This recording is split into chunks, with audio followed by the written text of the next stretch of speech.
नमस्कार दोस्तों, ये video editorial compilation for mains का पार्ट है। आप प्लेलिस्ट में जाके एडिटोरियल की वीडियोस पेपर वाइज और टॉपिक वाइज देख सकते हो। और अगर आप दिसंबर 2019 के बाद की वीडियोस को देखना चाहते हो तो वीडियो के नीचे मौजूद ज्वाइन बटन की सहायता से आप मेंबरशिप को ज्वाइन कर सकते हो। चलिए डिस्कशन स्टार्ट करते हैं। आप जीएस पेपर 2 के इस टॉपिक से आर्टिकल को रिलेट कर सकते हो। देखो, इलेक्टोरल बॉन्ड स्कीम को सरकार लेकर आई थी 2018 में फाइनेंस एक्ट 2017 की सहायता से। मतलब एज ए मनी बिल इस स्कीम को लाया गया, राज्यसभा में पास करवाने की आवश्यकता नहीं पड़ी थी। इलेक्टोरल बॉन्ड की सहायता से कोई पॉलिटिकल पार्टी चंदा ले सकती है।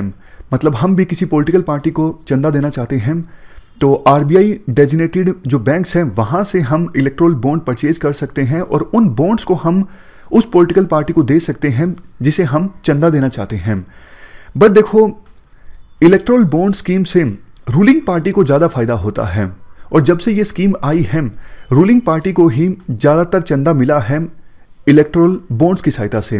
और कहा यह भी जाता है पहले थोड़ी बहुत जो ट्रांसपेरेंसी थी वो भी जाती रही, ओपेकनेस आ गई पॉलिटिकल फंडिंग में इलेक्टोरल बॉन्ड स्कीम के आने के बाद।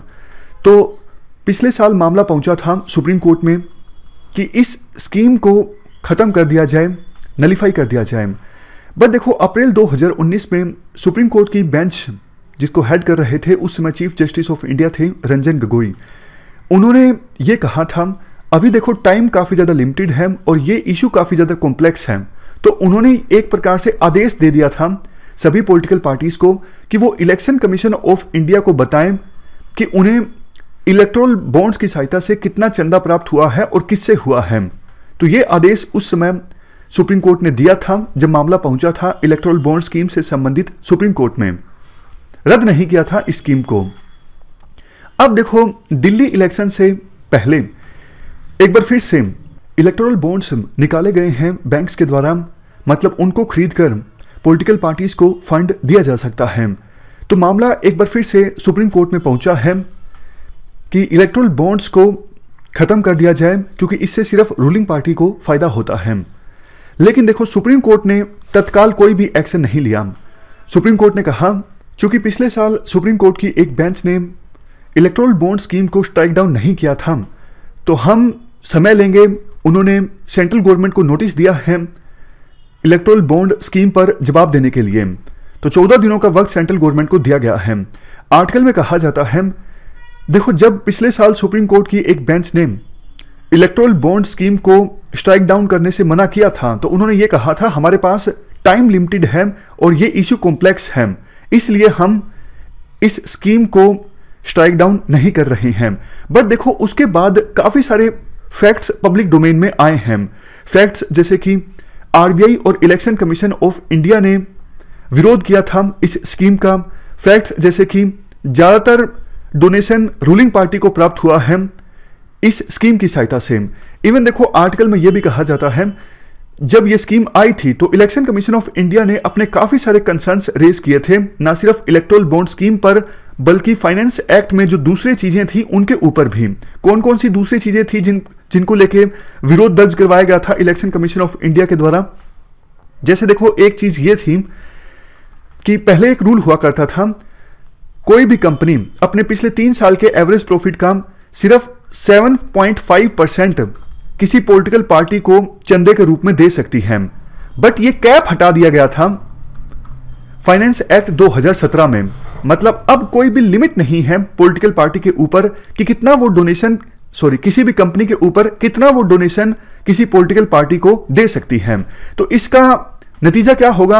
इसका नतीजा देखो ये होगा, शेल कंपनीज इस्टेब्लिश की जाती हैं सिर्फ और सिर्फ पॉलिटिकल पार्टीज को फंडिंग देने के लिए। पहले वाला जो रूल था कि आप पिछले 3 साल के एवरेज प्रॉफिट का सिर्फ 7.5% तक ही किसी पॉलिटिकल पार्टी को चंदा दे सकते हो, तो ये रूल काफी ज्यादा कारगर था, इसको खत्म नहीं करना चाहिए था, बट इसको हटा दिया गया। एक और चीज जो आई थी फाइनेंस एक्ट 2017 में, किसी भी कंपनी को देखो अपनी बैलेंस शीट में बताना होता था कि उन्होंने कितना डोनेशन दिया है पॉलिटिकल पार्टीज को, लेकिन यह रूल भी समाप्त कर दिया गया। अब किसी कंपनी को अपनी बैलेंस शीट में यह बताना जरूरी नहीं है कि उन्होंने कितना डोनेशन दिया है किसी पॉलिटिकल पार्टी को।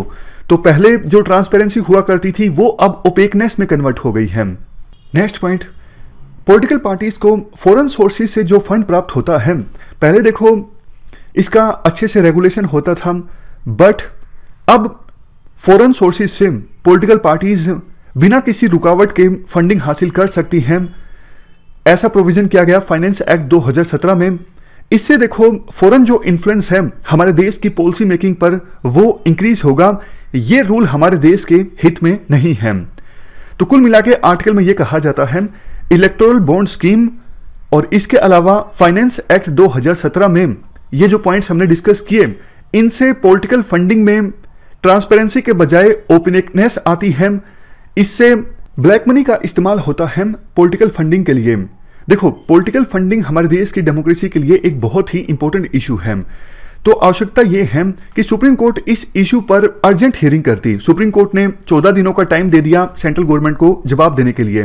तब तक तो देखो इलेक्टोरल बॉन्ड खरीद के जिसको फंडिंग देनी है किसी पॉलिटिकल पार्टी को, वो फंडिंग दे चुका होगा और इसका असर दिल्ली के इलेक्शंस पर होगा। तो इसीलिए पिटिशनर मांग कर रहे थे सुप्रीम कोर्ट से कि आप वक्त मत दीजिए, इस इशू पर जल्दी सुनवाई कीजिए। तो ये हमने पूरा आर्टिकल डिस्कस किया इलेक्टोरल बॉन्ड स्कीम और पॉलिटिकल फंडिंग से जुड़े दूसरे इश्यूज के बारे में। इस डिस्कशन में फिलहाल इतना ही है। Thank you very much for discussion.